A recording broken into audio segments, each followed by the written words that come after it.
The photograph was meant to be ordinary, nothing more than a cheerful record of a village festival held in the summer of 1906. Rows of men in suits, women in bright dresses, and children clutching paper ribbons smiled at the camera. At first glance, it was charming, almost idyllic, the kind of picture that historians use to capture a community's simple joy. But when restoration work began over a century later, something entirely different emerged, something no one expected to see. The anomaly appeared slowly, like a secret hidden beneath decades of fading ink and scratches. At the edge of the crowd, behind the line of celebrating children, a faint dark mark began to sharpen. At first it resembled a shadow, a blemish left by age. But as the photograph cleared, the outline formed into a precise shape. It was a symbol, one forbidden, one never recorded as part of that festival or its time. The cheerful faces seemed to shrink away from it, as if the children themselves had sensed its presence even then. This discovery drew the attention of Dr. Miriam Halberg, a cultural historian known for her sharp eye for overlooked details. When the photograph was sent to her for evaluation, she leaned over the restored image, her voice tight. "That mark," she said, "is not accidental. It's deliberate, and it's not supposed to be here." Her assistant, Jonas Veit, studied the lines with equal unease. "It looks etched, not printed, almost as if someone wanted it to appear when the photo aged." The photo, once cheerful, had transformed into a puzzle, one demanding answers. The restoration process itself had been routine. The archivists at the Provincial Museum had cleaned thousands of photographs from the early 20th century, removing dust, correcting discoloration, and digitizing the results. But this one stopped them cold. Elena Marrow, the technician who first noticed it, later admitted in a taped interview, "I thought my equipment was broken. The more I cleaned, the clearer the mark became, and then I realized it wasn't a defect, it was intentional. Someone had placed it there." The symbol resembled two interlocking crescents, overlapping at the tips, creating an eye-like shape in the negative space, but deeper inspection suggested layers. Faint cross-hatchings, carved as if with a needle, producing geometric precision.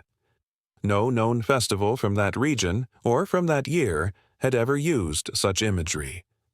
Miriam Halberg, never one to accept surface impressions, traveled to the town archives. The festival had been documented in diaries, newspapers, and municipal ledgers.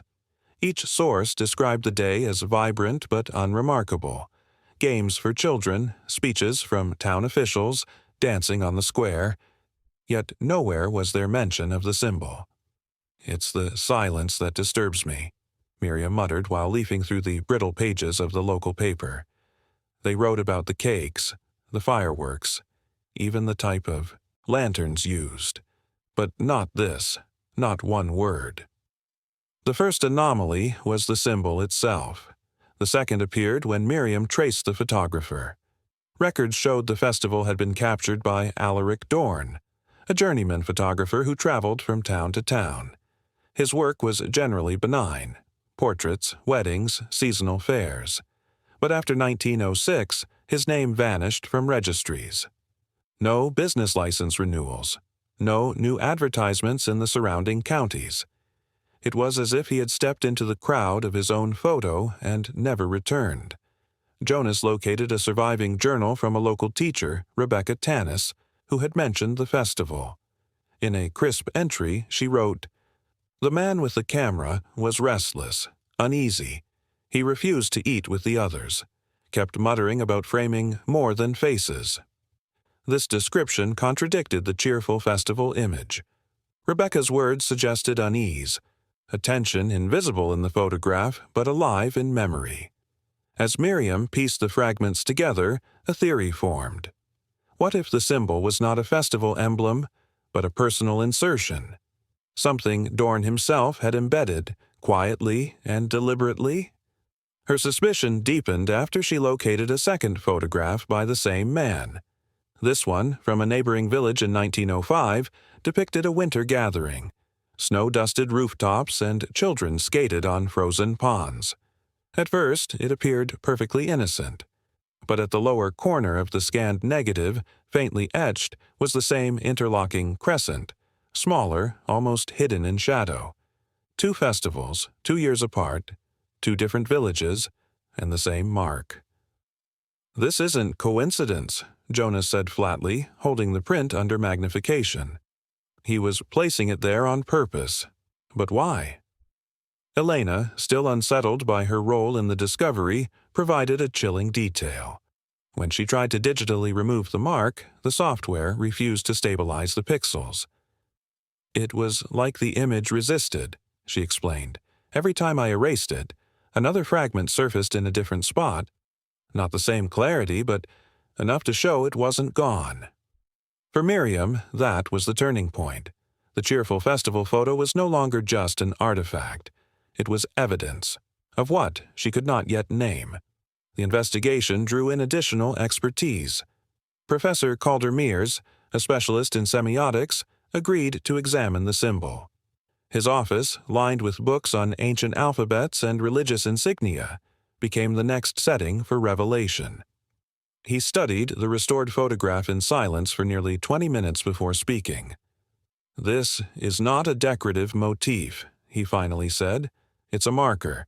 I've seen similar structures in esoteric manuscripts, always positioned at thresholds, doors, or passages. It signifies entry." "Entry into what?" Miriam asked. Calder's expression tightened.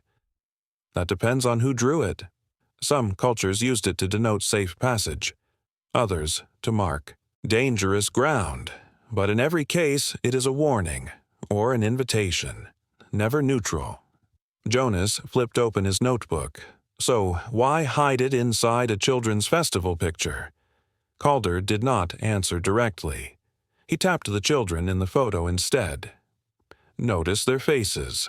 Look at the ones closest to the mark. Do they look as cheerful as the rest?" Miriam leaned closer. He was right. The children in the far right corner, nearest to where the symbol had been restored, were not smiling. Their eyes appeared strained, their posture stiff, as if caught between wanting to leave and being forced to remain. It was the first human trace that something had been wrong in 1906, long before the Restoration. As weeks passed, Miriam collected every surviving trace of Alaric Dorn. A single registry form listed his birthplace but no family. An auction catalog noted the sale of his camera equipment in 1908, location unknown. Rumors in scattered diaries suggested he spoke often of patterns the living could not see. Rebecca Tanis's later writings revealed more. In 1907, she described children in her class who had attended the festival. One boy, Elias, frequently drew the same interlocking crescents on his slate, claiming he saw them behind the ribbons. Another, a girl named Maura, refused to pass the town square, saying, "The eye will open again." Both children were withdrawn, often staring into corners no one else acknowledged. By autumn of that year, both had been transferred out of the school. Their names never resurfaced in municipal rolls. The deeper Miriam dug, the less cheerful the festival became. She returned to the photograph, now displayed under glass in her office. At night, when the lights dimmed, the symbol seemed to sharpen further, as if responding to attention. She told herself it was her imagination, but Jonas confessed to the same impression. One evening, Elena called from the archive, her voice shaking. "I ran a spectral analysis of the negative. There's something else beneath the symbol, another layer." Miriam arrived within the hour. Together they enhanced the scan, peeling back tonal values until the hidden marks surfaced. It wasn't just crescents. Etched faintly beneath them were lines resembling human figures, thin, faceless, arranged in a circle. Jonas whispered, "Are those dancers?" "No," Calder said later when he reviewed the evidence. "Not dancers, witnesses. Always witnesses." The implication was chilling. The Cheerful Festival had been staged before an invisible circle, one etched only in the photograph, as if Dorn had captured not the crowd itself, but something behind it. The deeper the restoration went, the more the photograph resisted. The hidden circle of faceless figures was not supposed to be there, yet it had surfaced with a persistence that unnerved everyone involved. Miriam Halberg kept the print under lock, but even that brought little comfort. Jonas noticed that every time the photo was displayed, even briefly, the air in the room grew unusually still. Papers refused to rustle near it. The faint hum of electric fixtures quieted. "It's like it pulls silence around itself," he remarked one evening. Miriam dismissed it aloud, but privately she had felt it too. The Cheerful festival had become a theater for something else, something concealed behind ordinary joy, waiting more than a century to be uncovered. The next breakthrough came not from an archive, but from an old attic trunk. A distant descendant of Rebecca Tanis, the schoolteacher who had written about the festival, contacted Miriam after hearing of her work. Among the family papers was a slim journal, locked with a brass clasp. The pages inside had yellowed, but the handwriting was clear. Rebecca had recorded a conversation with Elias, the boy who once drew the crescents compulsively. He had confided, "They told me not to turn my head. If I looked, it would stay." Rebecca pressed him for details, but his only reply was, "The eye doesn't blink." What struck Miriam most was the date of the entry, September 1906, 2 months after the festival. Elias would have been only 9 years old. His insistence on "they" suggested a group, or at least an idea he believed to be shared. More chilling still was Rebecca's final note in the entry. "Elias has been absent for 3 days. His family claims he is ill, but the shutters of their house remain closed. I have not seen him again." Cross-referencing municipal records, Jonas confirmed the boy's disappearance. The official register listed Elias's cause of death as consumption, but no burial site was recorded. There was no death certificate, no parish entry. He had vanished as efficiently as his teacher implied. Miriam grew increasingly convinced that the festival photo was more than a visual curiosity. It was a fragment of an event carefully excised from memory. Driven by instinct, Miriam searched for Dorn's camera. If the photographer had been deliberate, perhaps his equipment carried traces of intent. After weeks of correspondence, she located it in a private collection, mislabeled as Unidentified Edwardian Field Camera. The collector, a reclusive man named Silas Braun, allowed her a brief examination. The bellows had rotted, but the glass plate holder remained intact. Etched faintly along its wooden edge were scratches, identical crescents carved by hand. "Why mark the camera itself?" Jonas asked, his voice hushed. Miriam traced the grooves with her fingertip. "Because the lens was never neutral. He meant every image to carry it." This revelation reframed the Cheerful photograph entirely. Dorn hadn't just captured a festival. He had imprinted a message, embedding a forbidden design into communal memory. But symbols, no matter how obscure, often have echoes. Calder Myers, the semiotics expert, expanded his research beyond European sources. He unearthed references in a manuscript from a monastery library. Sketches of interlocking crescents drawn beside descriptions of the mark of threshold keepers. The text spoke of rituals where crowds were gathered to mask something else, an opening behind the open, always concealed by celebration.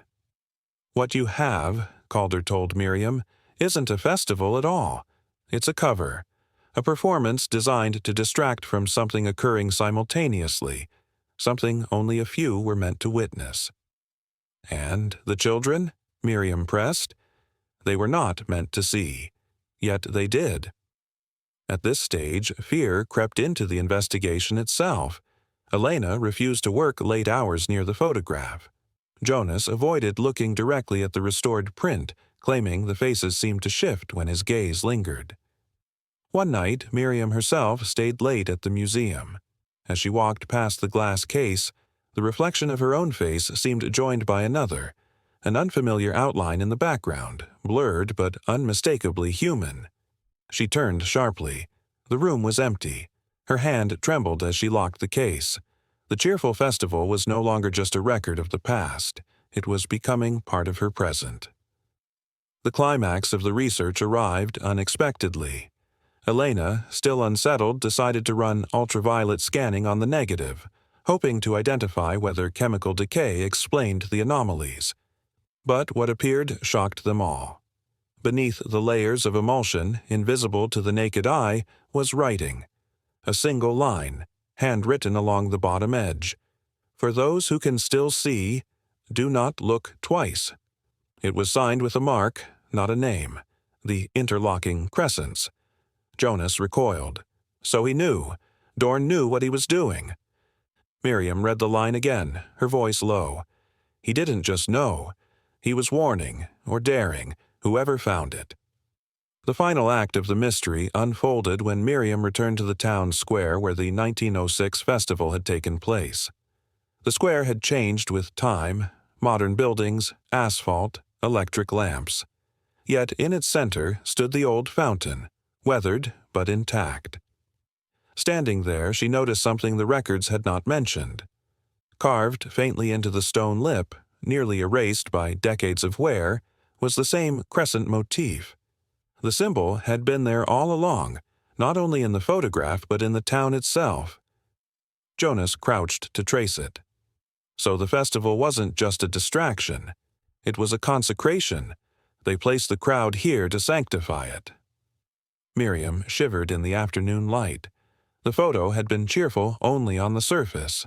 Beneath it, the town had harbored a mark that survived every attempt to bury it. The resolution was not closure, but confrontation. Miriam knew she could publish her findings, frame them as cultural history, argue that the symbol was a relic of forgotten local rites. But the warning line on the negative lingered in her mind. Do not look twice. And yet, she had. They all had. In the weeks that followed, Elena left the project, citing nightmares of faceless figures standing in circles. Jonas grew distant, often staring at nothing, his notes incomplete. Miriam herself kept the photograph in storage, but sometimes, in the quiet hours, she felt its presence even through locked doors. The Cheerful Festival of 1906 had given the world a single image of joy. Restoration had revealed what lay beneath, a forbidden symbol, faceless witnesses, and children who vanished into silence. And though the investigation ended, one truth remained. Every time the photograph was displayed, every time the crescents sharpened, someone new looked twice. The photograph does not record the past, it summons it, and though I have locked it away, I am certain the eye has not closed. The glass of the case reflected only her outline, but behind it, faint and waiting, the crescents seemed sharper than ever. Some histories aren't preserved, they're awakened, and once you've glimpsed them, they never entirely fade. The question now isn't what the 1906 festival concealed. It's how many other cheerful photographs might be hiding the same forbidden mark. Would you dare to look twice?